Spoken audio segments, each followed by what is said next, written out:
Éternel roi de gloire, nous voulons encore te bénir, te rendre grâce pour ce moment, Seigneur Père éternel, que tu nous accordes encore devant ta face. Merci pour la grâce du renouvellement du souffle de vie que tu nous as accordé. Et Seigneur Dieu, infiniment merci pour ton instruction que tu veux nous donner encore pour faire du bien à nos âmes et nous aider encore à marcher conformément à ta parole.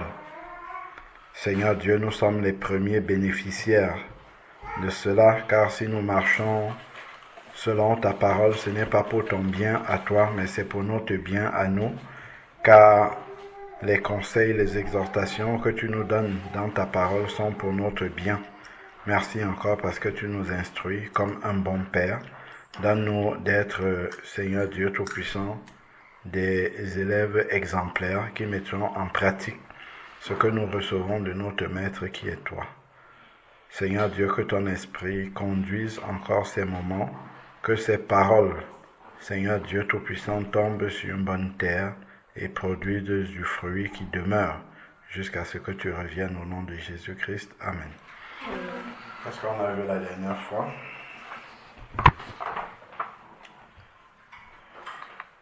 Sans lire, hein? Je ne demande pas de lire ce qu'on a vu la dernière fois, je demande de me dire ce qu'on a vu la dernière fois sans lire. La dernière fois, on a vu la repentance sincère. Oui, et qu'est-ce que vous avez retenu? Il faut reconnaître notre péché au plus tôt pour éviter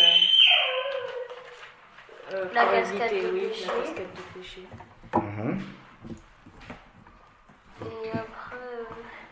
Et après, qu'il faut pas agir comme Saül. Ouais, parce que Saül, il a agi comment? Il a menti, il a désobéi, et après il est passé à la violence. Oui. Et D'accord. Ok, très bien. Et Saül il avait regretté, il s'était repenti de ce qu'il avait fait, mais est-ce que c'était sincère? non. Non. Ok, donc on a vu les conséquences du repentance qui n'est pas sincère. Ok, et Dieu a rejeté Saül. Donc aujourd'hui, nous allons voir l'importance de la parole. Ok, les paroles que nous prononçons. Allons voir l'importance de la parole. Nous allons commencer dans Jean chapitre 1, verset 1. Jean chapitre 1, verset 1. Wendy, tu vas lire Jean 1, 1. De Jean 1, verset 1 au verset 3. D'ailleurs, jusqu'au verset 4. Jean 1 jusqu'au verset 4. Au commencement était la parole, et la parole était avec Dieu, et la parole était Dieu. Et la parole était comment? Était Dieu. Vous avez lu ce qui est écrit? Et la parole était Dieu. Donc, cette parole-ci qui est la parole de Dieu, c'est comme si c'est Dieu qui se met devant nous et qui nous parle. La parole était Dieu.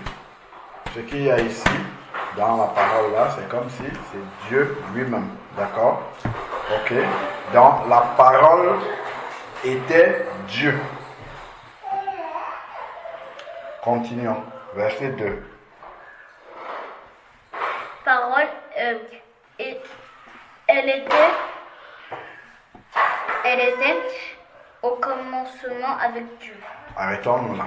Elle était au commencement avec Dieu. Si on va dans le livre de la Genèse, qu'est-ce qu'on va lire? Genèse 1, 1. On a dit, elle, la parole, était au commencement avec Dieu. Dans Genèse chapitre 1, verset 1, qu'est-ce qu'on va voir? Au commencement, Dieu créa les cieux et la terre. La terre était informe et vide. Il y avait des ténèbres à la surface de l'abîme et l'Esprit de Dieu se mouvait au-dessus des eaux. Voilà, donc on nous décrit ce qui était l'univers de ce moment-là, d'accord? Et dès le verset 3, qu'est-ce qu'il y a? Dieu dit. Alors, Dieu dit, ça veut dire que Dieu a dit. il a parlé. Ok? Dieu a parlé, c'est pour ça qu'on dit au commencement était la parole était avec Dieu. D'accord? Donc Dieu a tout fait par sa Parole. Ok. Donc Dieu dit dès le verset 3 et après il va dire tout ce qui doit être créé. Ok? On revient dans Jean 1:1, on prend le verset 3.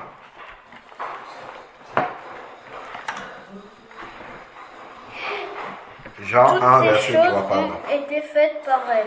Voilà. Et rien de ce qui a été fait n'a été fait sans elle. Voilà, donc tout ce que Dieu a créé, il a créé avec la Parole. Ça veut dire que dans la parole, il y a quoi déjà? Il y a Dieu. Enfin, il y a la parole de Dieu. Pourquoi la parole de Dieu créait des choses? Quand il dit par exemple, alors retournons à Genèse 1. Qu'est-ce qu'il a dit au verset 3? On a coupé quand on a dit, et Dieu dit. Qu'est-ce qu'il a dit après? Genèse 1, 3. Que la lumière soit, et la lumière fut. Voilà. Donc Dieu a dit que la lumière soit, et la lumière fut. Qu'est-ce que ça signifie? Ça veut dire que la parole de Dieu est comment? La parole que Dieu prononce. Voilà, la parole que Dieu prononce est comment? Puissante. Ah, voilà, vous pouvez noter. La parole que Dieu prononce est puissante. C'est pour ça qu'elle crée des choses. La parole que Dieu prononce est puissante.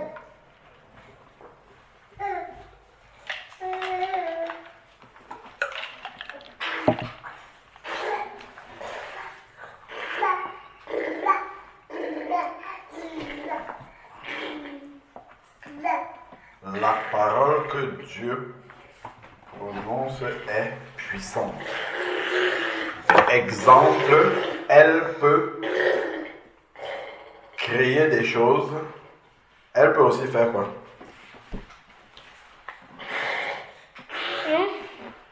Exemple, elle peut créer des choses. On parle de la parole que Dieu prononce.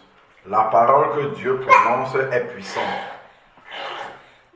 Exemple, elle peut créer des choses de Genèse 1, verset 3.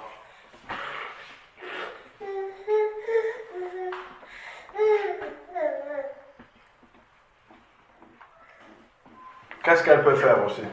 Cette parole-là, toujours pour dire pour montrer qu'elle est puissante. Que peut faire cette parole-là? De quoi? Là, de Dieu. Là, elle peut créer des choses, comme on a vu, que la lumière soit et la lumière fut.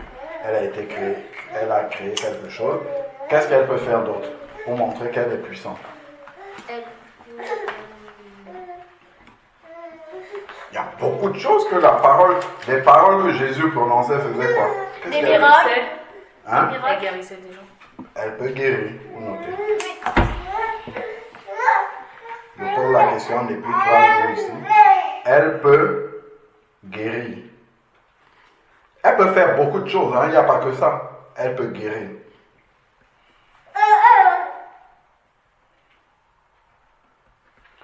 On peut prendre l'exemple dans Actes chapitre 3. Lorsque Pierre est arrivé devant la porte du temple, qu'est-ce qu'il a dit? Il y avait un infirme qui était là. Actes chapitre 3. Actes chapitre 3. On peut lire au verset. Actes chapitre 3, on peut lire à partir du verset 6. De 6 à 8. Alors Pierre lui dit: Je n'ai ni argent ni or, mais ce que j'ai, je te le donne.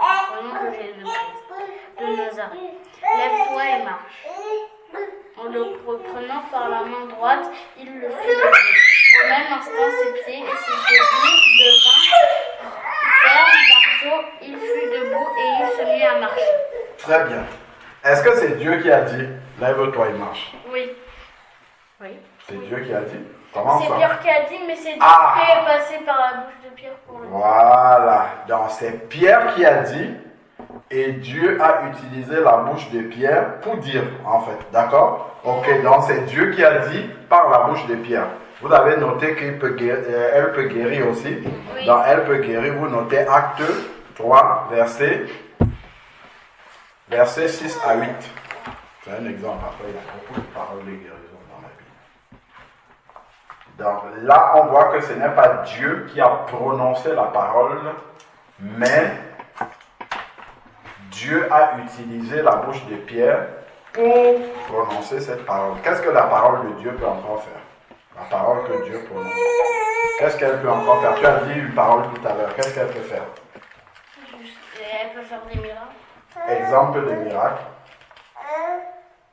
Les lots changent. L'eau changée en vin, Jésus avait prononcé une parole, c'est ça? Non.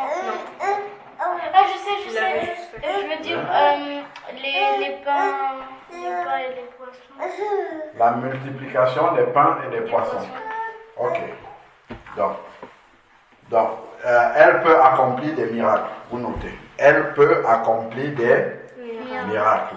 Ça montre que la parole de Dieu est puissante. Elle peut accomplir des miracles. Par exemple, ressusciter des morts. Par exemple, multiplier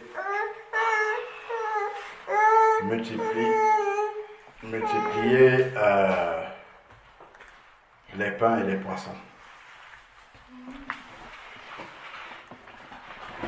Donc elle peut accomplir des miracles dans la multiplication des pains. D'accord? Du poisson, je n'ai que 5 pains et 2 poissons. Donc on va aller regarder ça dans la parole de Dieu. 17. Donc Matthieu chapitre 14, le verset 17. Matthieu 14. Alors, oui. Alors, Matthieu 14, voilà. Donc nous, on va lire versets 18 et 19. Matthieu 14, versets 18 et 19. Qu'est-ce qu'il y a là? Et il dit, apportez-les-moi. Les 5 pains et 2 poissons. Oui. Il fit asseoir la foule sur l'herbe, prit les 5 pains et les 2 poissons, et levant les yeux vers le ciel, il rendit grâce. Puis il rompit les pains et les donna aux disciples qui les distribuèrent.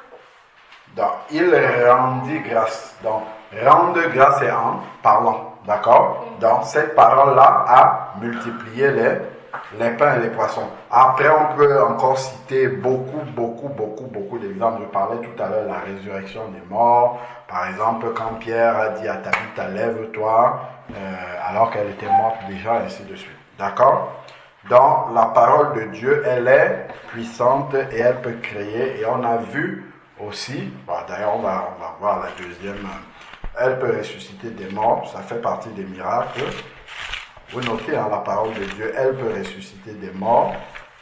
On va voir dans Actes chapitre 20. Voilà, tout à l'heure on avait vu, c'est Pierre. On va voir Paul aussi. Actes chapitre 20.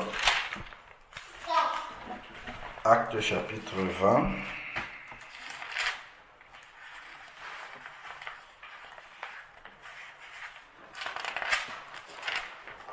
Actes chapitre 20, on lit à partir du verset 9 jusqu'au verset 10.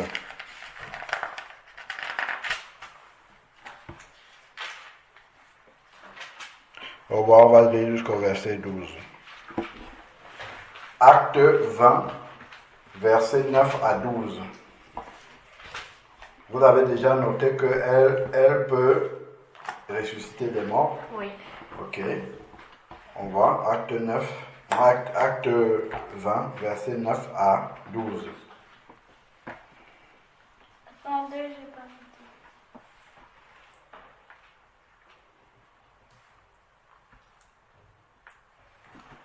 Acte 20, verset 9 à 12. Qu'est-ce qu'on pourrait lire? J'ai pas fini.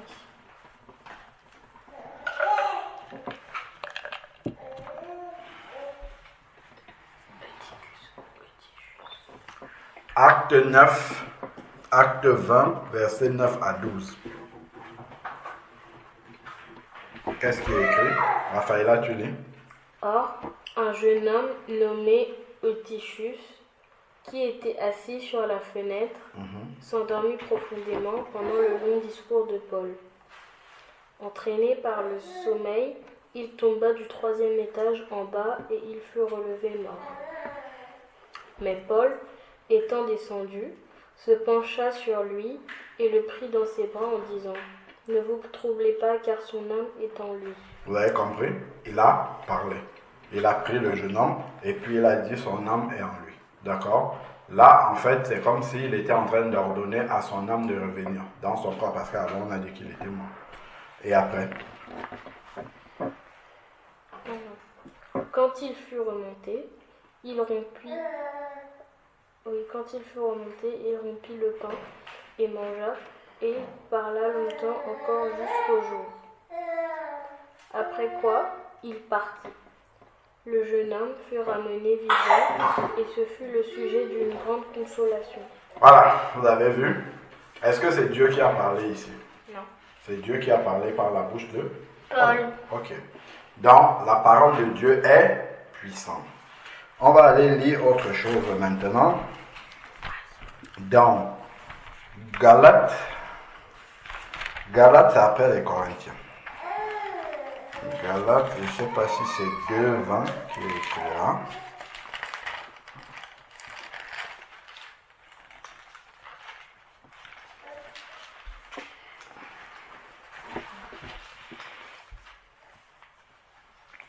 Galates chapitre 2, verset 20.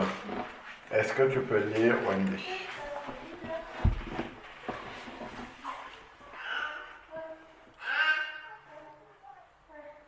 J'ai été crucifié avec Christ, et si je vis, ce n'est plus moi qui vis, c'est Christ qui vit en moi. Si je vis maintenant dans la chair, je Juste vis. 20. Si je vis, ce n'est plus moi qui vis.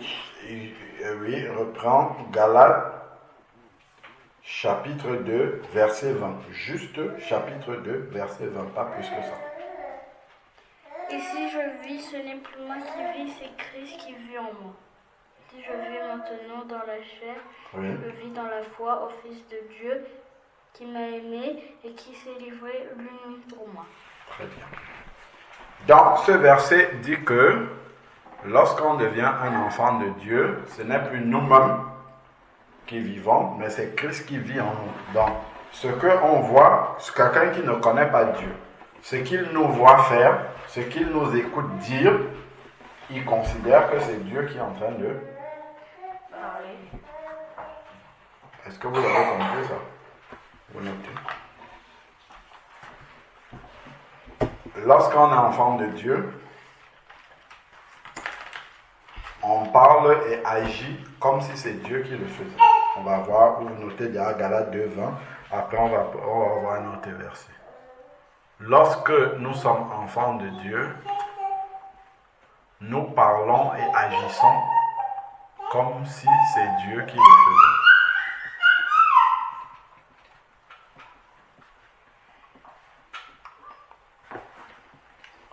Donc, si quelqu'un qui ne connaît pas Dieu m'écoute en train de dire des paroles grossières, il va dire « Ah ben Dieu, je pensais qu'il était respectable, mais il dit des choses grossières. S'il me voit en train de faire une danse TikTok, il va dire « Ah, ben Dieu il danse TikTok, TikTok, TikTok, TikTok. » Et ça, nous sommes en train de lui montrer une mauvaise image de Dieu. Est-ce que vous avez compris? Oui.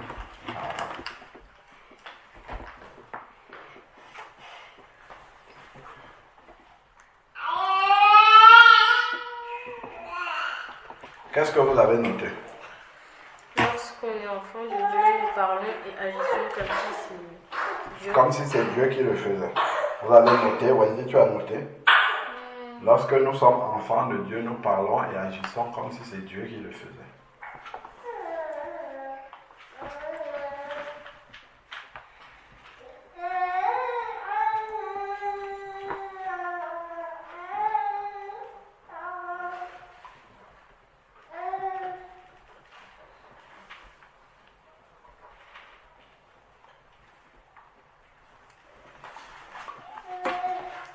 Donc, on a dit Galates chapitre 2, verset 20. Comme si c'est Dieu qui le faisait. Comme si, c'est comme, si, c'est S-I. Si avec CI, c'est démonstratif, c'est quand on parle d'un si qu'on peut montrer avec le doigt. Donc, comme si, c'est Dieu qui le faisait. Galates chapitre 2, verset 20. On va voir un autre verset.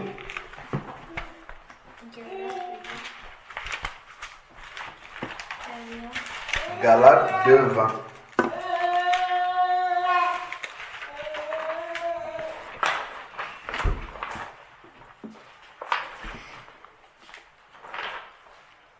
Et là, on va lire 2 Corinthiens chapitre 5 au verset 20 toujours. 2 Corinthiens 5, 20. 2 Corinthiens chapitre 5 verset 20. Qu'est-ce qu'il y a? Nous faisons donc les fonctions d'ambassadeurs pour Christ, comme si Dieu exhortait par nous.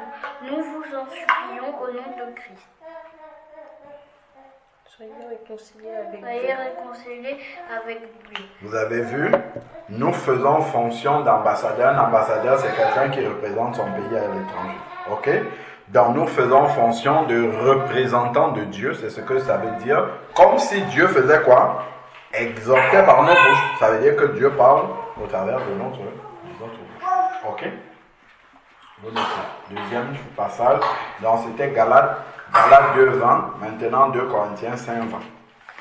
Donc, ça veut dire que nous devons faire attention à ce qui sort de notre bouche et même à nos actes parce que, en fait, nous sommes en train de montrer comment Dieu est, si nous sommes des enfants de Dieu. D'accord? Nous sommes un miroir au travers duquel les gens voient Dieu.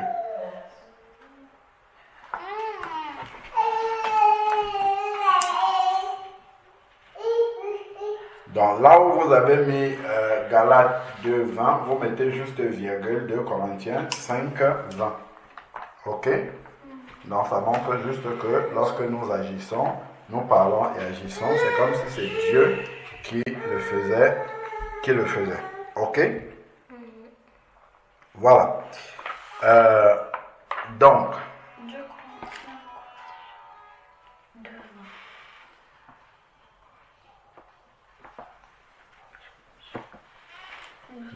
nous devons faire attention.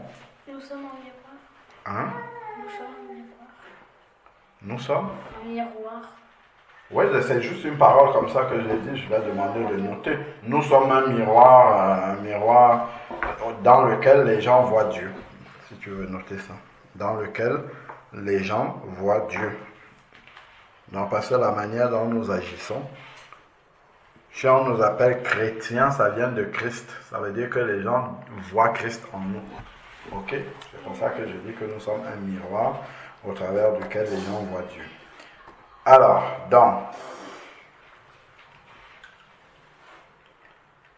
nous devons faire attention à la manière dont nous agissons et la manière dont nous parlons. Ok? Prenons Matthieu chapitre 12, versets 36 à 37. Matthieu 12, 36 à 37. Raphaël, là tu lis. Matthieu chapitre 12, versets 36 à 37. Matthieu 12, versets 36 à 37. Matthieu 12, 36 à 37. Qu'est-ce qu'on a? Je vous le dis, au jour du jugement, les hommes rendront compte de toute parole vaine qu'ils auront proférée. Attends. Relis encore ça doucement. Matthieu 12, 36 et 37. Je vous le dis, au jour du jugement, les hommes rendront compte de toute parole vaine qu'ils auront proférée. Arrête-toi.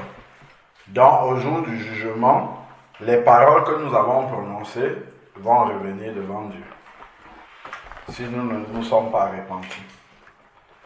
Donc, nous devons faire attention à ce qui sort de notre bouche parce que Dieu va juger nos paroles. Pourquoi Dieu va juger nos paroles? Parce que lorsque nous parlons, en fait, Dieu, c'est comme si nous faisons dire à Dieu ce que nous sommes en train de dire.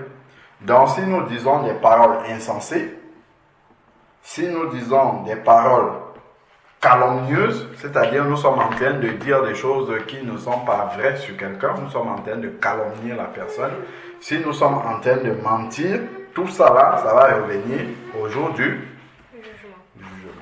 Est-ce que vous avez compris? Parce que nous faisons faire ça à Dieu, en fait, alors que Dieu est saint. Est-ce que vous comprenez pourquoi c'est grave? Continuons. Verset 37. Car par tes paroles, tu seras justifié, et par tes paroles, tu seras condamné. Est-ce que vous comprenez ça? Oui. C'est-à-dire que ce qui sort de ta bouche, tu loues le Seigneur, tu bénis le Seigneur, tu bénis ton frère, tu aimes ton prochain avec ta bouche, tout ça, ça peut te justifier, c'est-à-dire que ça peut t'assurer d'entrer dans le ciel. Tu as confessé Jésus-Christ, tu as accepté Jésus-Christ, tout ça tu le fais avec la bouche. Mais de la même manière, tu peux maudire ton frère aussi, maudire ta soeur avec ta bouche, et ça, tu vas être jugé et condamné pour ça. Est-ce que vous comprenez? Combien c'est important, les paroles qui sortent de notre bouche, donc nous devons faire très attention. Prenons Matthieu 5. Vous avez noté, notez ça. Hein? Nos paroles peuvent nous sauver comme elles peuvent nous condamner. Ok?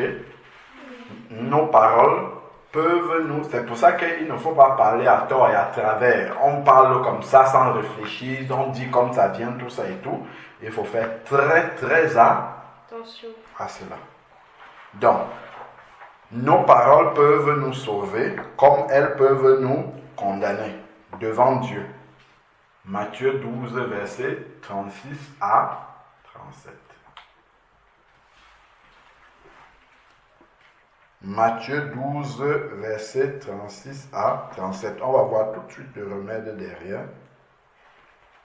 Après avoir lu Matthieu 5.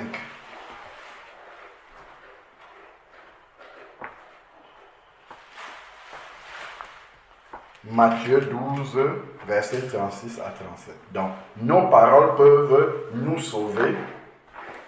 Sauver, c'est ER à la fin. Comme elles peuvent nous condamner. Condamner à l'infinitif. Vous notez entre parenthèses Matthieu 12, verset 36 à 37. Verset 36 à 37, et on va prendre Matthieu chapitre 5.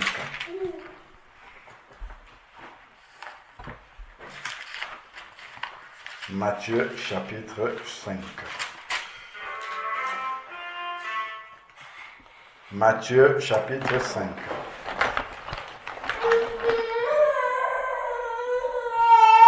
On lit à partir du verset 21. Matthieu chapitre 5, à partir du verset 21, on va lire jusqu'au verset 22. 21-22. Enfin, là, tu lis. Alors, Matthieu 5, verset 21. Vous avez entendu qu'il a été dit aux anciens, tu ne tueras point. Celui qui tuera mérite d'être puni par les juges. Voilà ce qui est dit dans la loi de Moïse. Ok? Il dit, tu ne commettras point de meurtre ou tu ne tueras point, d'accord? Celui qui commet un meurtre, il est passible de jugement, on peut le condamner. Verset 22, Wendy. Verset 22. Mais moi je vous dis que quiconque se met en colère contre son frère mérite d'être puni par les juges, que celui qui dira à son frère Raka mérite d'être puni par le Sanhédrin et que celui qui lui dira insensé mérite d'être puni par le feu de la géhenne. C'est quoi le feu de la géhenne? C'est les temps de feu. Tu dis insensé à quelqu'un, tu es passible d'aller dans la géhenne du feu. Chez moi, c'est écrit la géhenne du feu. Si tu dis insensé juste à quelqu'un. Raka. Ils ont mis G ici chez moi. C'est quoi Raka ici, G?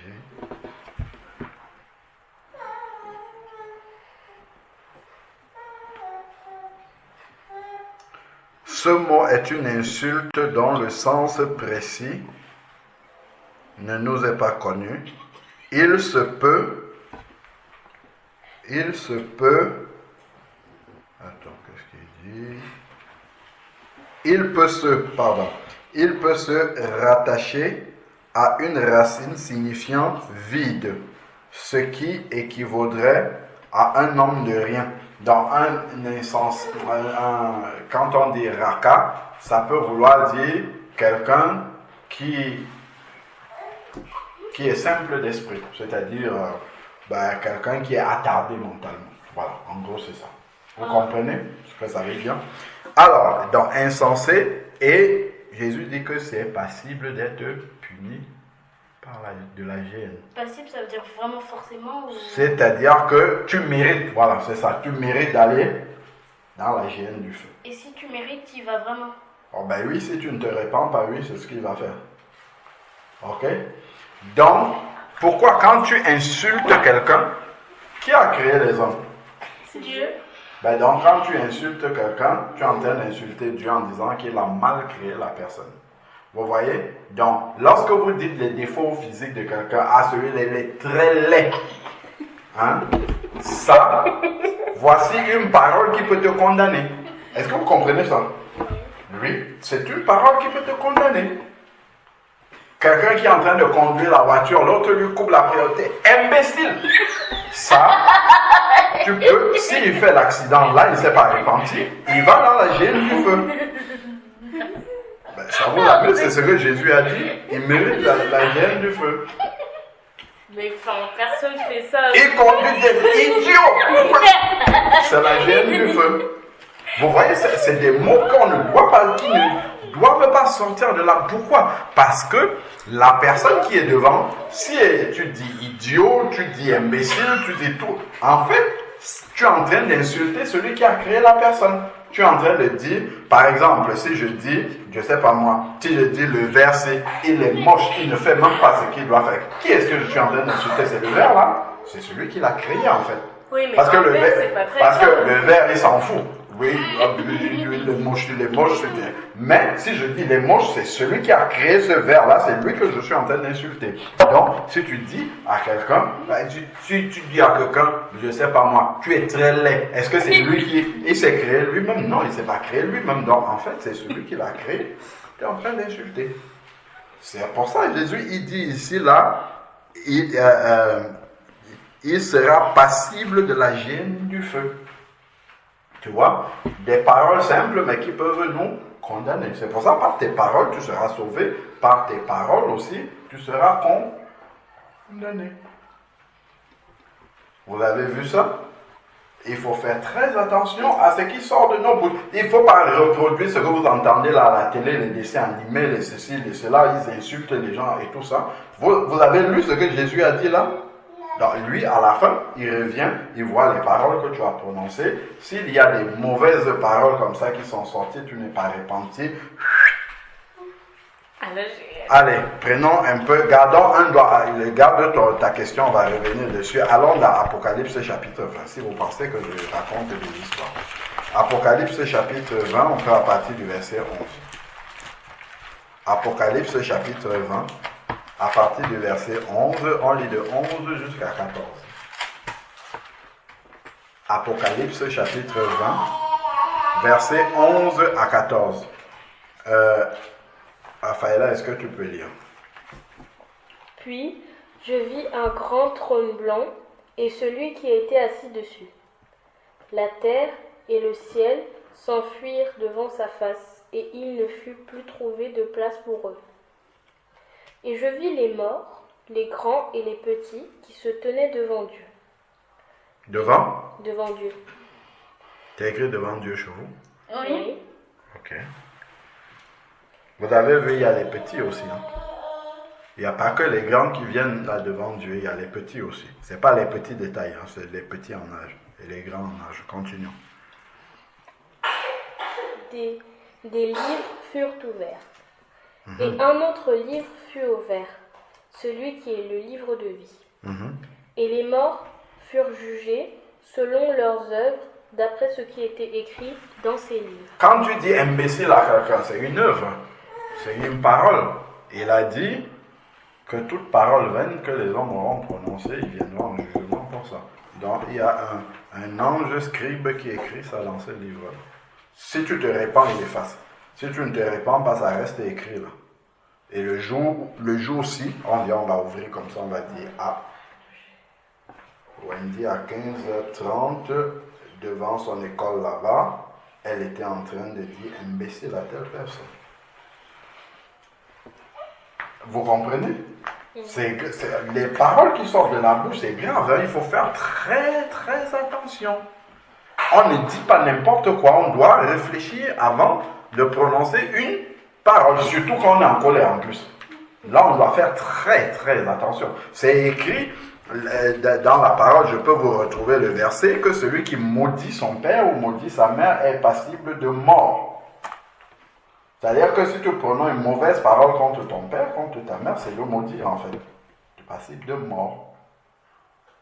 C'est la géhenne du feu. Continuons. Oui. Là, nous sommes dans le jugement dernier. La mer rendit les morts qui étaient en elle.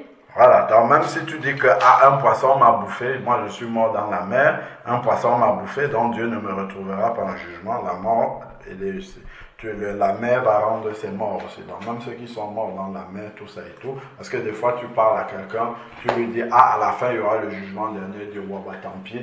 Moi, on va me brûler par exemple.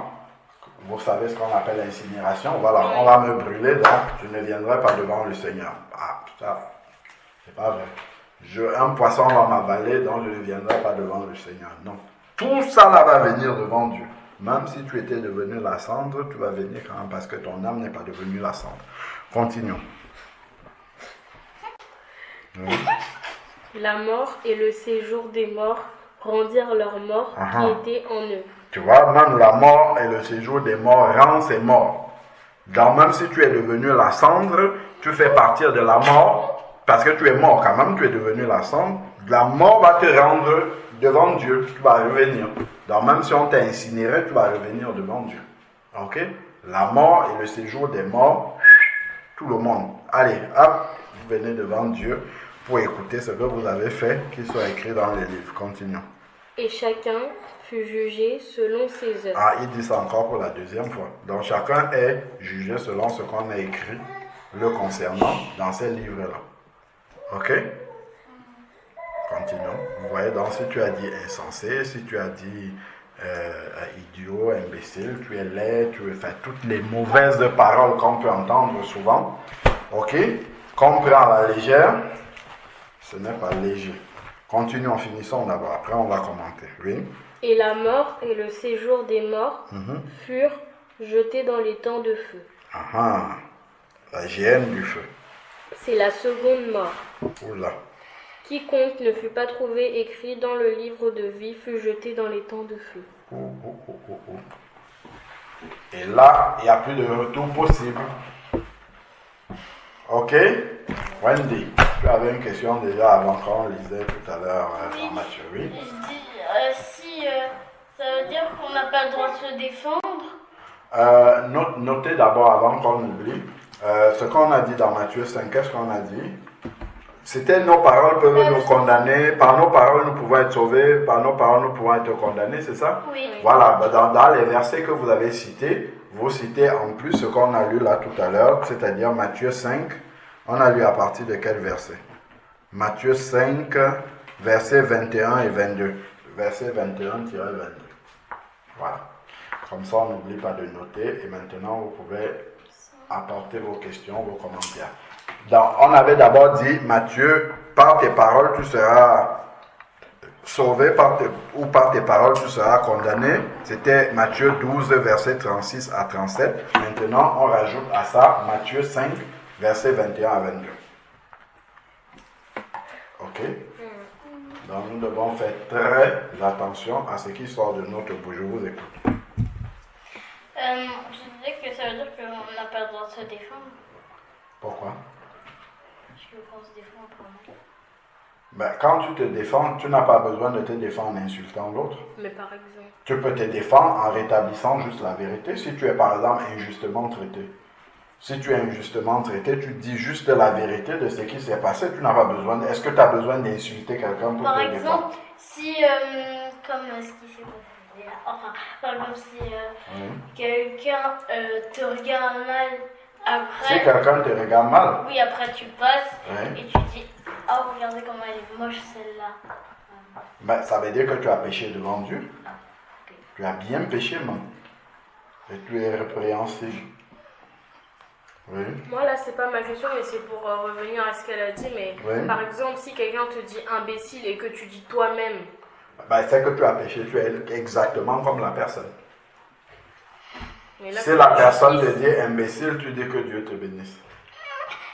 Mais j'y crois pas, je peux pas. Tu n'y crois pas? Attendez, je vais vous raconter l'histoire d'un frère qui était à l'assemblée Agapé là-bas avec nous et il conduisait le taxi la nuit. Et vous savez, les taxis dans les stations de taxi, ils se garent les uns devant les autres ou les uns derrière les autres pour attendre les clients. Ok? Et je crois qu'il n'avait pas fait attention, ou il n'avait pas vu l'autre, ou bien je ne sais pas comment ça s'est passé, mais il y a un autre chauffeur de taxi qui était très énervé contre lui et qui est sorti de sa voiture. Il était encore stationné, il avait baissé la vitre, lui. Il est venu et puis il a craché sur lui. Il a reçu les crachats comme ça sur son visage. Bon, il a essuyé. Et le monsieur est parti rapidement. Il est rentré dans sa voiture. Il a commencé à partir. Parce qu'il se disait, il peut sortir et venir, ça va être la bagarre. Et ce frère-là, il est rentré, il a démarré sa voiture pour le suivre. Il a suivi. Après, ils se sont croisés à un feu rouge. Il était là et l'autre était à côté. Il lui fait ça, baisse la vitre. Et l'autre baisse la vitre alors. Je lui dis que Dieu te bénisse. C'est pour ça que je te suis là. C'est parti. Mais pourquoi que je te bénisse? Vous avez vu? Eh ben, c'est possible. Est-ce que vous vous rappelez du verset qui dit dans Romains, ne vous vengez par vous-même, mais laissez agir la colère. Car bénissez vos ennemis, car ce sont les... Ah, c'est une bonne question que vous avez posée là. On n'a pas le droit de se défendre. Prenons dans Romains 12. Romains chapitre 12 vers le verset 20. Romains chapitre 12 vers le verset 20.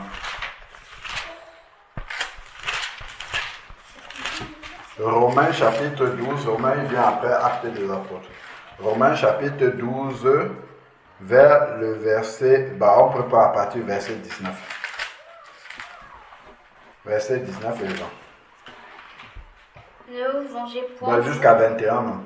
Oui. Ne vous vengez point vous-même, bien-aimés, mais laissez agir la colère.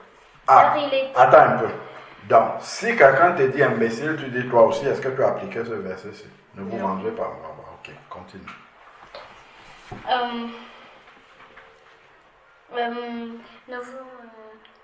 À moi la vengeance, à moi la rétribution, dit le Seigneur. Quand tu dis à quelqu'un que Dieu te bénisse alors qu'il t'a insulté, tu remets à Dieu la situation. Vous avez vu ça? Voilà. Et c'est Dieu, il a dit à moi la vengeance, à moi la... Voilà, d'accord. Mais si ton ennemi a faim, donne-lui à manger. S'il a soif, donne-lui à boire. Vous avez vu? Dans ces bénissez vos ennemis, il est allé bénir ses ennemis. Quand il dit que Dieu te bénisse, celui qui crache sur toi, il est comme un ennemi en fait. Mais lui, allez lui dire que Dieu te bénisse. Il a béni. Ok, continue. Mais si donne-lui à manger, s'il a soif, donne-lui à boire, car en agissant ainsi, ce sont des charbons ardents que tu ramasseras sur sa tête. Ne te laisse pas vaincre par le mal, mais surmonte le mal par le bien. D'accord? Quelqu'un te fait ce qui est mal, toi tu fais, tu rends par le bien. Et tu permets à Dieu d'agir. Oui. Et si on dit rien? Oui, c'est ça que je voulais poser. Oui, tu peux ne rien dire. Oui, tu peux ne rien dire. Mais tu peux bénir la personne aussi. Oui. Oui, moi ma question c'était, mais si par exemple on dit imbécile mais que c'est dans une pièce de théâtre, c'est bon? Non, c'est mauvais. Mais parce que moi dans ma pièce de théâtre... Tu dois dire imbécile à quelqu'un dans ta pièce de théâtre. Tu dis à la prof, non, je n'ai même pas dit imbécile. Non, mais en fait on doit tous dire en même temps imbécile à... Tu ne dis pas. Est-ce que toi tu dis, attends, même dans une pièce de théâtre, est-ce qu'à l'intérieur de toi tu te sentirais à l'aise de dire imbécile? Non, mais enfin ça c'est de la comédie, donc c'est pas méchant. Parce qu'en vrai tu le penses pas vraiment. Donc, Tu ne le penses pas vraiment. C'est une bonne question, mais en tout cas moi personnellement je me sentirais pas à l'aise d'être en train de dire imbécile à quelqu'un, même si c'est dans une pièce de théâtre. Allons-y. Et si elle dit, ça fait quoi? Hein? Si elle dit, ça fait quoi? Parce que quand on répétait, je l'ai déjà dit. Oui. Et ça fait quoi? Et forcément, moi si je dis ça, même dans une pièce de théâtre, je vais me repentir. Si je dis ça dans une pièce de théâtre, je vais me repentir quand même. Alors, donc, qu'est-ce qu'on vient de dire là? C'est quoi le dernier qu'on a cité? Vous avez rajouté le verset. Voilà, donc on a lu dans l'Apocalypse, vous avez vu le jugement qui vient. Ok? Donc, prenons Jacques chapitre 1, verset 19. Jacques, c'est à côté d'Apocalypse. En remontant, vous allez trouver, avant Hébreu, vous allez trouver Jacques. Ça veut dire après Hébreu. Après Hébreu, c'est ça, tu as raison. Après Hébreu, Jacques chapitre 1, verset 19. Jacques chapitre 1, verset 19. Ah non, toi, il n'y a pas les pages. Ah si, 325. C'est pas forcément la même chose chez toi. Jacques, tu vas vers Apocalypse là-bas. Quand tu vas traverser Hébreu, le suivant c'est Jacques. Page 921. Ah non. Voilà, alors, Raphaëla, Jacques 1, verset 19. Ainsi, mes frères bien-aimés, que tout homme soit prompt à écouter, lent à parler, lent à se mettre en colère. Car la colère de l'homme n'accomplit pas la justice de Dieu. Point. Donc, ici, vous soulignez lent à parler. Parce que quand tu es lent à parler, ça te permet de réfléchir avant de prononcer une parole. Par contre, quand tu parles beaucoup, tu es très souvent insensé. Parce que tes paroles ne sont pas réfléchies. Quand tu parles beaucoup et vite, tes paroles sont insensées. En fait, la manière dont tu agis est insensée. Ok? Tu soulignes lent Oui, à parler. lent à parler. Il faut être lent à parler. Il faut être économe en parole. Parce que la bouche qui parle beaucoup ne manque pas de péché. Ce que la Bible dit. Ok?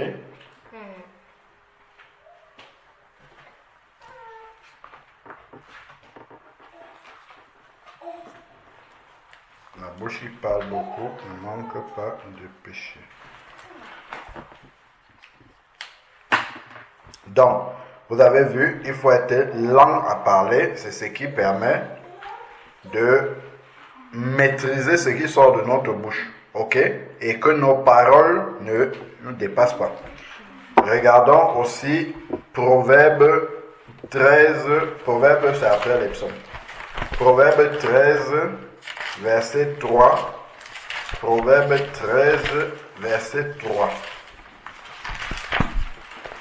Donc tout ça c'est aussi difficile, lourd de conséquences parce que c'est à Dieu que nous faisons faire ça. Ok? Alors, dans Proverbe chapitre 13, verset 3, qu'est-ce qu'on a? Proverbe 13, verset 3, qu'est-ce qu'il nous dit? Celui qui veille sur sa bouche garde son âme, celui qui ouvre de grandes lèvres court à sa perte. Ah! Vous avez vu? Celui qui surveille sa bouche garde son âme. Parce que par ces paroles, si tu laisses ta bouche dire n'importe quoi, tu peux condamner ton âme. D'accord? C'est pour ça que quand tu surveilles tes lèvres, tu préserves ton âme de la perdition, de la perte. Parce qu'on a vu que ce qui sort de ta bouche peut te condamner. Ok? C'est pour ça. Donc, celui qui veille sur sa bouche garde son âme. Donc, il préserve son âme du mal. Il vaut mieux se taire que de prononcer une parole qui va te condamner. Hein? Et celui qui ouvre grand ses lèvres court à sa perte. Quand on dit ouvrir grand les lèvres, ce n'est pas que tu parles en ouvrant la bouche, ce n'est pas ça. Mais grand les lèvres, c'est une expression pour dire celui qui parle beaucoup. D'accord? Grand les lèvres, c'est celui qui parle beaucoup. C'est-à-dire ses lèvres, il parle beaucoup. Et là, il court à sa perte, ça veut dire que dans des paroles qui sortent beaucoup là et qui ne sont pas réfléchies, il peut avoir des paroles qui le condamnent là-dedans. Donc, vous avez noté Jacques 1,19. Vous notez, il faut être lent à parler, donc réfléchir, c'est qui laisse le temps de réfléchir à ce qu'on va dire. Il faut être lent à parler, c'est qui laisse le temps de réfléchir à ce que nous allons dire. Jacques 1, verset 19.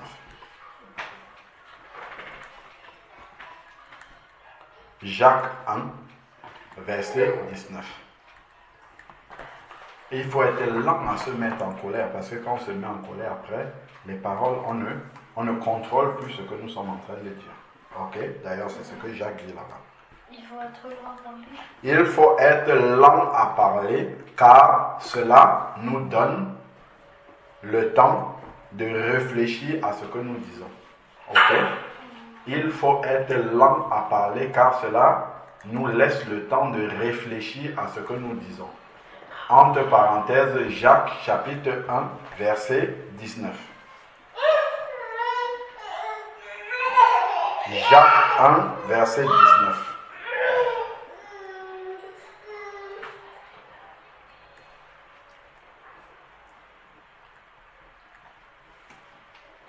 Jacques 1, verset 19. Ok? Il faut être lent à parler, car cela nous laisse le temps de réfléchir à ce que nous allons dire. Jacques 1, verset 19. Ensuite, nous avons dit quoi? Proverbe. Oui, le Proverbe 13, 3 là, dit en fait que nous devons surveiller ce qui sort de notre bouche afin que notre âme ne soit pas condamnée par nos paroles. Ok? Nous devons surveiller. Non, on note d'abord la phrase et après, entre parenthèses, on va noter la référence. Oui, j'ai déjà noté la phrase. Qu'est-ce qu'on a dit? Il faut être lent à parler, car... Ça, c'était Jacques. Mais après, nous devons, c'est ce que je suis en train de dire maintenant. Nous devons surveiller ce qui sort de notre bouche afin, nous devons surveiller ce qui sort de notre bouche afin que notre âme, ou bien afin de garder notre âme de la perdition. Nous devons surveiller ce qui sort de notre bouche afin de garder notre âme de la perdition. C'est-à-dire, perdition, c'est être condamné, c'est aller dans la géhenne. C'est ce que nous avons lu là, c'est être perdu. C'est ça. Perdition, ça vient de perdu. Ok? Donc, entre parenthèses, Proverbe 13, verset 3. Et après, on va lire Proverbe 21, verset 23. Nous devons surveiller ce qui sort de notre bouche afin de préserver ou garder notre âme de la perdition.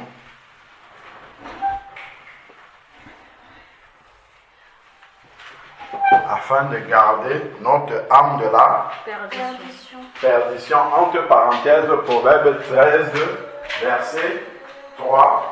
Et là, on va lire Proverbe 21, verset 23. Vous ouvrez déjà Proverbe 21, verset 23. Ok? Merci. Proverbe 21, verset 23.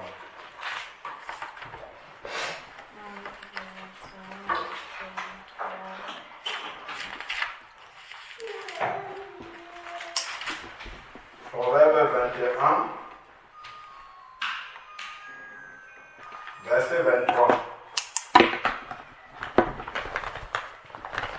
Celui qui veille sur sa bouche et sur sa langue préserve son âme des angoisses. Voilà, vous avez compris? Oui. Donc, même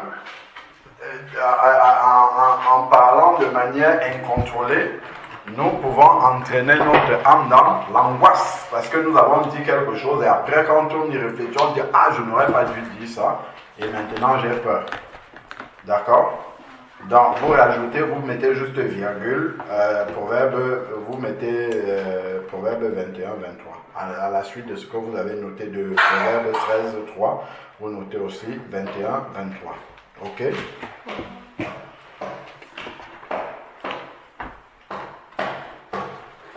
Nous lisons Proverbe 10, verset 19. Proverbe 10, verset 19.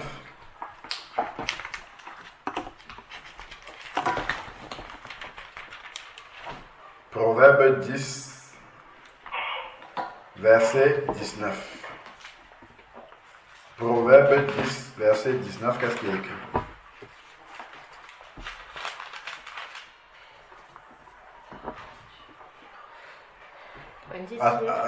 Fini déjà de noter Wendy. Proverbe. Non, là on n'a pas encore dit la phrase.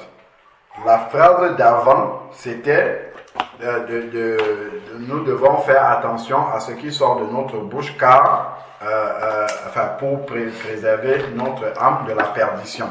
Et là, on a noté Proverbe 13, verset 3, 21, verset 23. Ça, c'est ce qu'on a noté pour l'instant. Là, maintenant, on va lire un nouveau verset et on va dire d'abord une phrase avant de noter le verset. Oui, en fait, c'est parce que je vais noter le coup.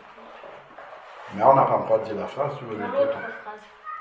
L'autre Nous phrase. devons surveiller ce qui sort de notre bouche Oui. afin de garder notre âme de la perdition.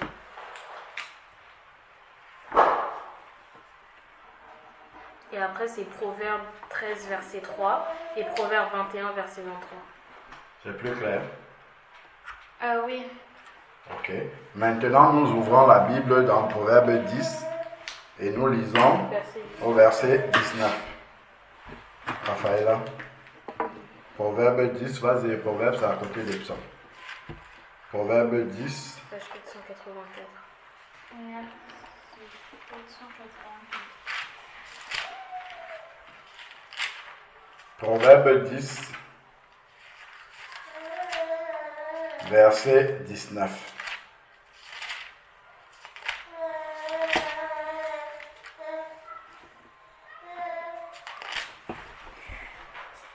Celui qui parle beaucoup.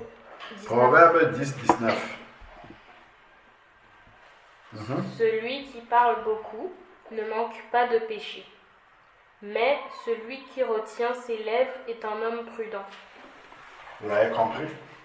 Quand on parle beaucoup, on ne surveille pas ce qui sort de notre bouche et il risque d'avoir des paroles mauvaises dedans. Ok? Donc, ça fait partie aussi de surveiller. Si on parle beaucoup, ça veut dire qu'on n'est pas lent. Le contraire, c'est d'être lent à parler. Ok? Donc, celui qui parle beaucoup n'est pas lent à parler. Donc, vous pouvez noter également, c'est où qu'on a dit, nous devons surveiller. Bah oui, vous pouvez noter à la suite un verset, Proverbe 10, verset 19. Juste la suite, vous notez juste là-bas, Proverbe 10, verset 19. Proverbe 10, 19. Proverbe 10, verset 19 à la suite. Vous notez, allons lire Proverbe 18, verset 7. Proverbe 18, verset 7. Wendy, tu as fini de noter Proverbe 10, verset 19. On va lire maintenant Proverbe 18, verset 7.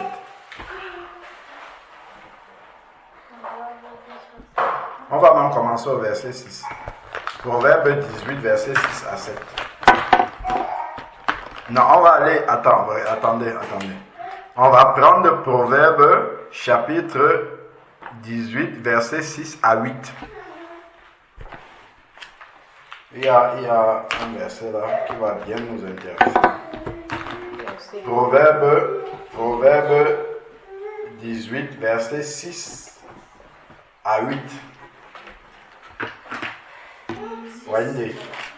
Proverbe 18, verset 6 à 8.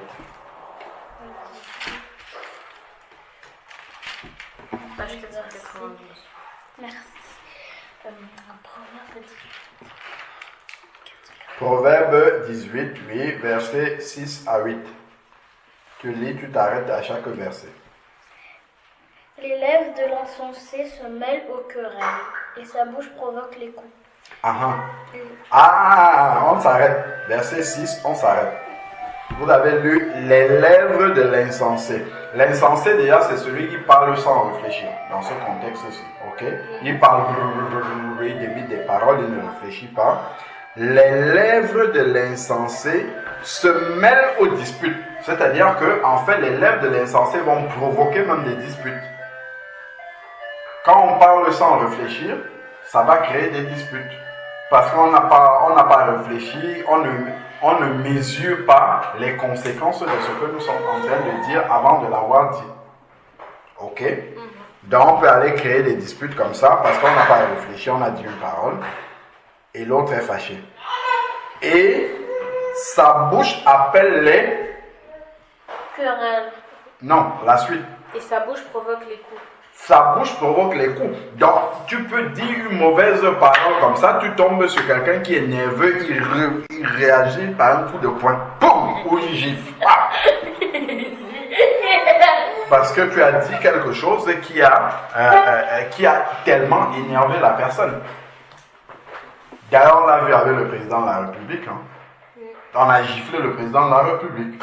De quelqu'un qui ne s'est pas contenu, il a entendu ce que le président disait, et puis il a giflé, puis on l'a arrêté, on l'a mis en prison, mais il avait giflé quand même, parce qu'il n'a pas supporté.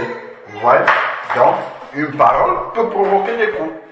Vous voyez, c'est sur une parole. Et le monsieur, quand on l'a interviewé, il a dit que parce que le président le regarde droit dans les yeux et il ment. Donc, lui, il n'a pas supporté ça. Donc, c'est la parole du président qui mentait selon lui, qui a provoqué la gifle. Vous voyez, donc ça dit, le verset ici là, dit que ces paroles-là peuvent provoquer des coups. Ok? Donc le président, il est tombé sous le coup de ces versets-là. Il n'a pas suivi ces paroles. Bon, en tout cas, pour le monsieur, il disait, il mentait, et puis il est parti. Il avait dit. Hein? Je ne sais pas, mais je vais dire simplement que là, on voit que dans ce contexte-ci, une mauvaise parole, par exemple, celui qui dit des imbéciles là, l'autre peut sortir de sa voiture et pourquoi tu m'appelles comme ça, tu es là, la bagarre commence. D'ailleurs, c'est souvent comme ça. C'est souvent une mauvaise parole qui provoque la bagarre. Souvent. Bon, allez, on se reconcentre. Alors, donc, on a lu déjà le verset 6. Verset 7 maintenant. Attendez. La bouche de l'insensé cause sa ruine, et ses lèvres sont piégées pour son âme. Donc ça rejoint le passage qu'on a dit tout à l'heure. Les lèvres de l'insensé sont un piège pour son âme. Donc ça piège son âme et son âme peut tomber dans le piège d'aller dans le feu de la GN. Je pense que ça, ce n'est pas amusant du tout. Non, pas du tout, parce que... Donc, l'insensé qui ne réfléchit pas, ce qu'il dit, ses lèvres peuvent devenir un piège pour lui. Il n'a pas réfléchi, il a dit quelque chose, il a peut-être menti, et après il faut qu'il continue à mentir, et après il va se retrouver en enfer. Parce que il n'a pas surveillé ce qui sortait de sa bouche. Verset 8 maintenant. Les paroles du rapporteur sont comme des friandises, elles descendent jusqu'au fond des entrailles. Aïe! Vous pouvez encore relire ça? Wendy, relis un peu ce qu'on dit. Les paroles. Non, sérieusement. Pas en rigolant, oui. Les paroles du rapporteur. Non, c'est moi. Les paroles du rapporteur sont comme des friandises. Aïe! Attends. Les paroles du rapporteur sont comme des Kinder. Les paroles du rapporteur sont comme... qu'est-ce que vous prenez comme friandises là encore? Des têtes brûlées. Voilà. C'est comme ça. Carambars. Voilà, des carambars. C'est comme des... Ça, ce sont les paroles du rapporteur. C'est comme des friandises. Qui est rapporteur ici? Relis encore le verset. Qui est rapporteur? Vous savez c'est quoi un rapporteur? Oui, c'est quelqu'un qui dit toujours tout ce que les autres font. En cachant bien ce que lui fait. Ok. Et souvent ce qu'il dit lui-même, il fait le pire encore. Relisons encore le verset, s'il vous plaît. Le verset là est... Il y a la lumière dedans. Les paroles du rapporteur sont non, on ne rit pas. Relis encore bien. Il faut même souligner ça dans ta Bible. C'est écrit quoi? Les paroles du rapporteur sont comme des friandises. La parole de Dieu, c'est la vérité. Je vois souvent comment, quand Wendy veut rapporter, elle saute les escaliers, pour venir dire, on sent qu'elle est contente. C'est comme les friandises, un peu comme quelqu'un qui mange les friandises. Il est tellement pressé, content et tout ça, pour venir rapporter. Les paroles du rapporteur sont comme des friandises. Alors, après... Elles descendent jusqu'au fond des entrailles. Elles descendent jusqu'au fond des entrailles. Des entrailles. 26, 22. Elles descendent jusqu'au fond des entrailles. Excusez-moi, je vais vérifier un verset.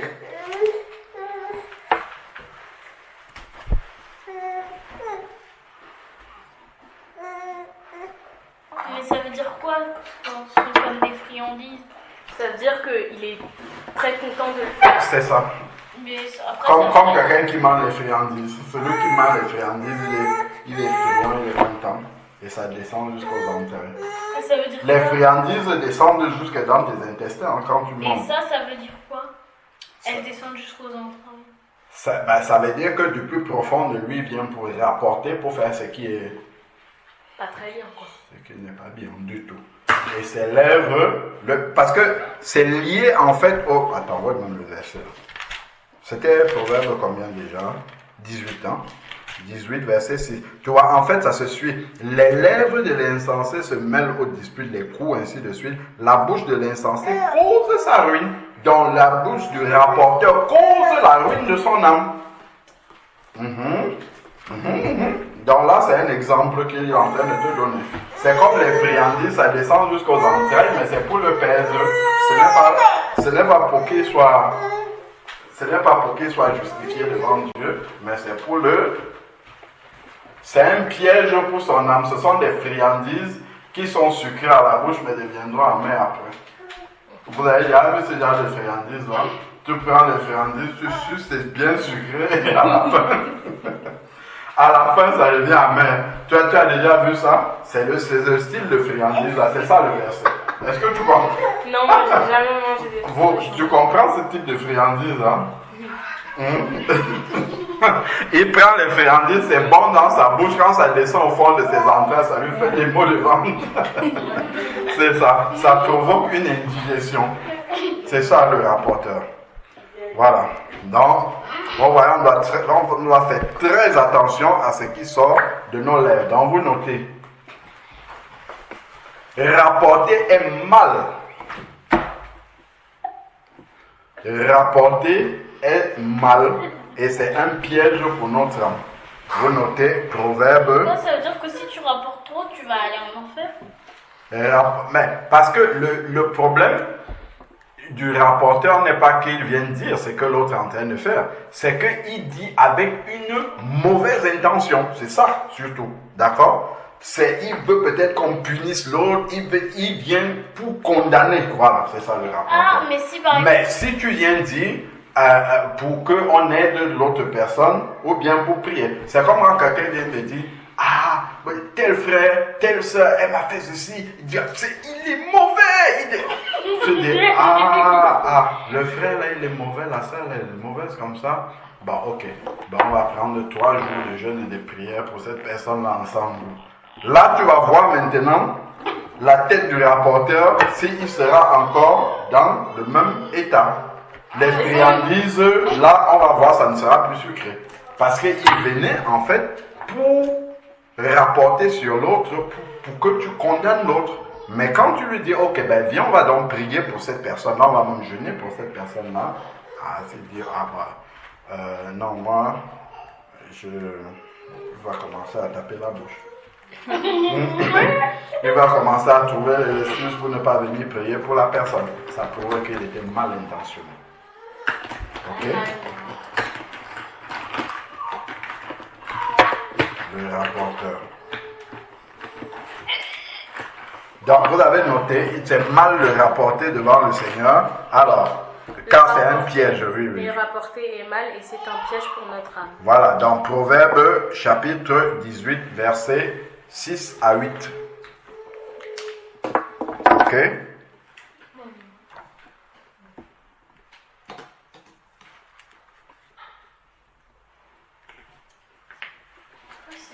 Le mensonge est mal aussi. On va prendre Colossiens 3, verset 9, 8.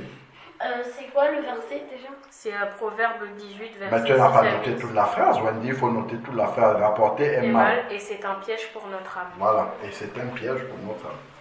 Parce qu'on peut croire que ça condamne l'autre alors que c'est notre propre âme que nous sommes en train de condamner. Donc ça veut dire qu'on va en enfer. Si on ne se répand pas, tout ça ce sont des péchés, mais il faut se repentir. Et quand on dit se repentir, c'est confesser et arrêter de le faire. C'est Colossiens. Ça veut dire que si tu le fais... Fais une note d'abord, parce qu'après tu vas oublier. Ça veut dire que si on le fait d'abord et après on le fait...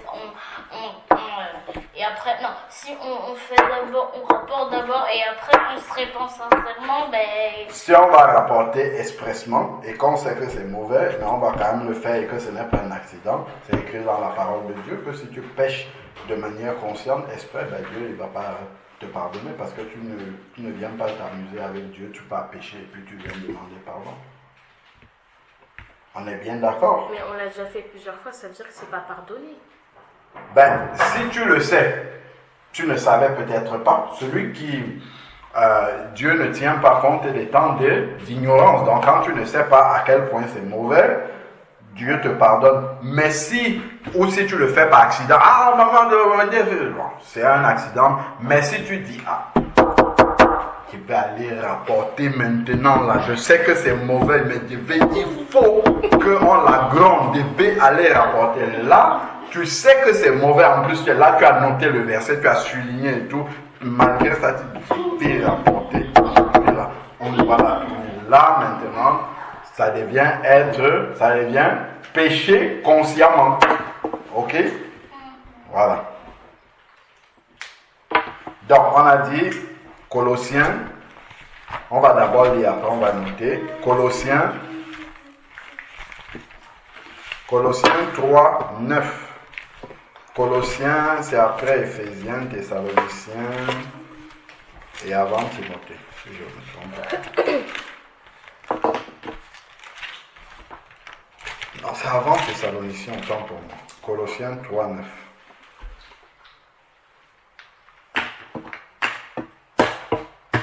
Colossiens chapitre 3, verset 9.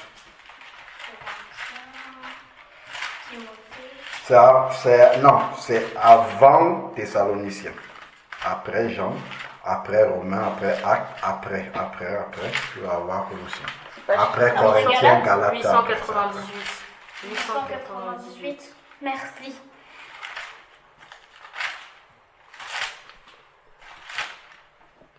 Non.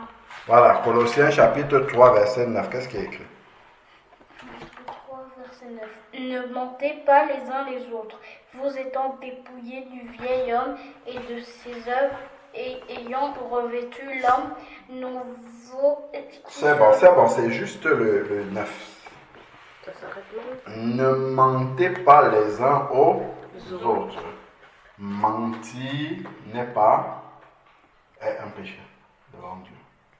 Il ne faut pas mentir les uns aux autres. Parce que c'est un péché. Voilà, c'est mal devant Dieu. Ou non. Quand tu réfléchis avant de parler, tu ne vas pas mentir. Ok? Voilà. C'est noté? Non. Qu'est-ce que j'ai dit? Ne vous mentez pas les uns les autres. Oui, voilà. Mentir est un péché devant Dieu. Ou mentir est mal devant Dieu. Voilà. Notez ça. Mentir est mal devant Dieu. Colossiens chapitre 3, verset 9. Et après, on va voir la suite.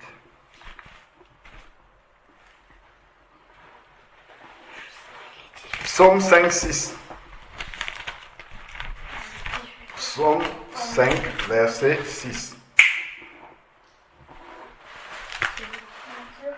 Est mal devant Dieu, Colossiens 3, verset 9. Après, on va lire Psaume 5, verset 6.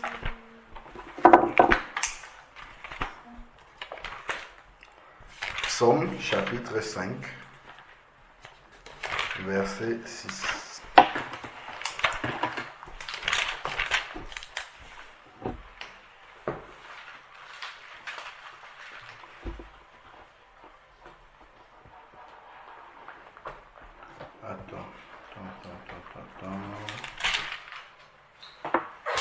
Ouais, chez moi, c'est le 7 plutôt. Psaume 5, verset 7. Je ne sais pas si c'est 6 ou 7 chez vous. Oui, c'est 7, tu fais périr les morts. C'est ça, exactement. Psaume 5, verset 7. Qu'est-ce qui est écrit?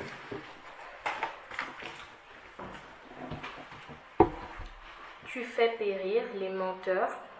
L'Éternel abhorre les hommes de sang et de fraude.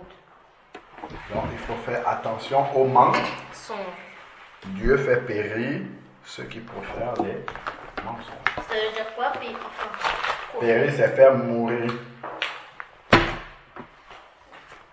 Ok? Le mensonge peut être un accident parce que tu as parlé sans réfléchir, mais tu dois éviter de parler sans réfléchir pour n'avoir pas menti, oui. Si par exemple tu dis que, par exemple, par exemple, tu as une cousine et que tu dis que c'est ta soeur, c'est un mensonge? Parce que tu la considères comme ta soeur. Ouais, ben c'est pas un mensonge, on parle pas de ça, on dit quelque chose qui est vraiment faux et que tu dis c'est pas un mensonge. Alors, donc, vous avez noté les conséquences là du mensonge? Oui. Ah, ça. Non, c'est pas le titre, c'est le verset là. Le verset, on a dit mentir est mal devant le Seigneur. Colossiens chapitre 3, verset 9. Et homme est mal devant le Seigneur. Et après, vous pouvez noter Psaume 6, verset 7. Et Psaume 6, verset 7 nous montre que Dieu fait périr le menteur. Ok? Psaume 6, verset 7.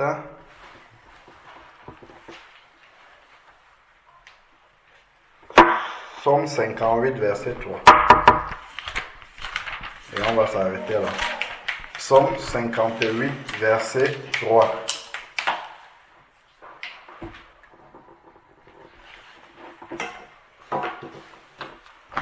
Non, c'est verset 4. Psaume 58, verset 4.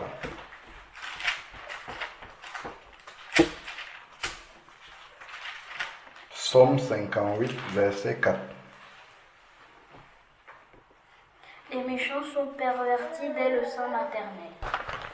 Les menteurs s'égarent au sortir du ventre de leur mère. Est-ce que vous comprenez ça?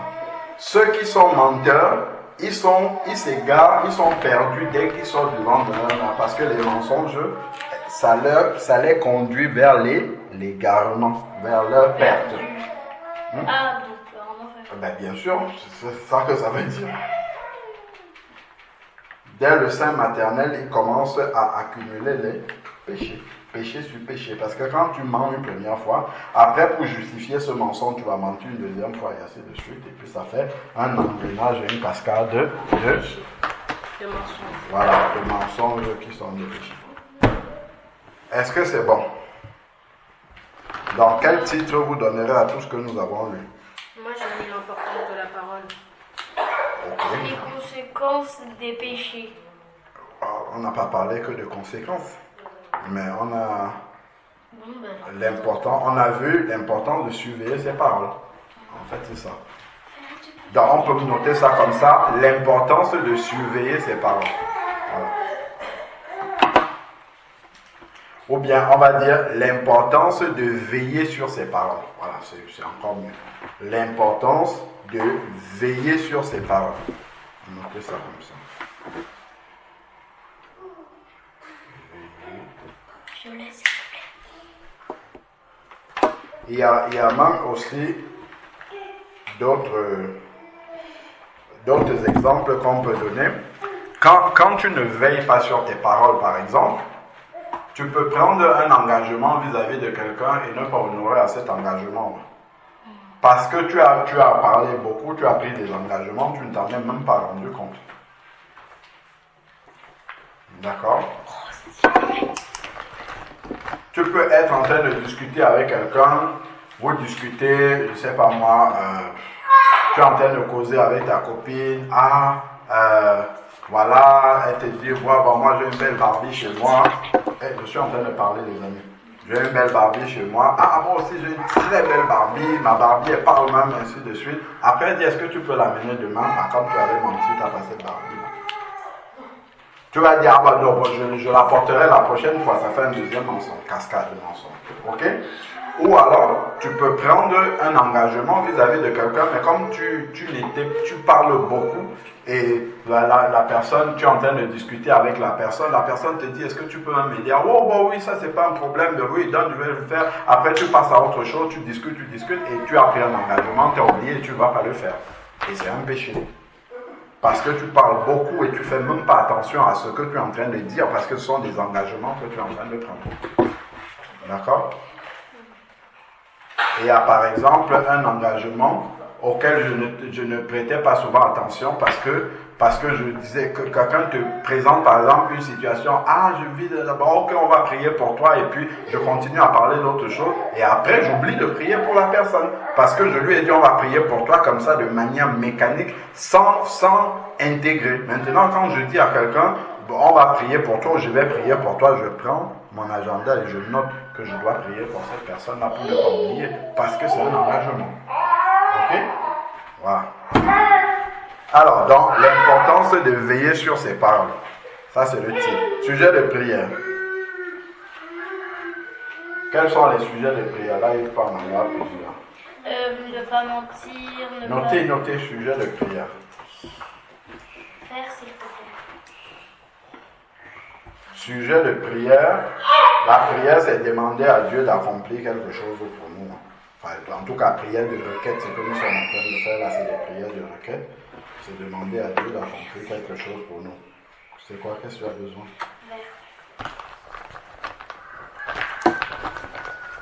J'espère que comme vous êtes en train de bien orner vos cahiers là, vous allez prendre le temps de relire ça quand même. Orner, ça veut dire quoi? Ça veut dire Décorer, ce que vous notez là, vous embellissez ça. Si c'est embelli comme ça et que vous ne lisez jamais, ça ne sert à rien. C'est parce que c'est un peu joli. Oui, c'est joli, mais il faut lire. J'espère que c'est pour que ça vous attire à lire ça.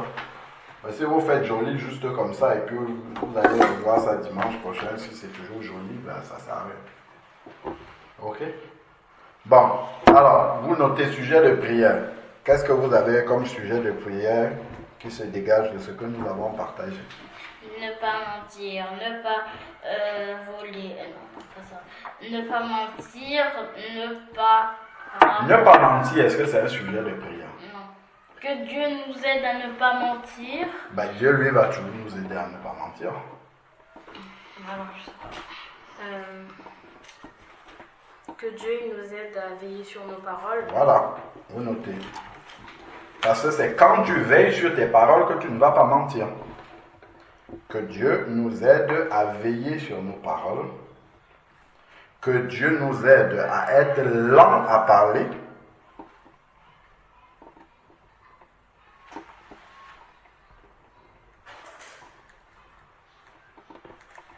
Que Dieu nous aide.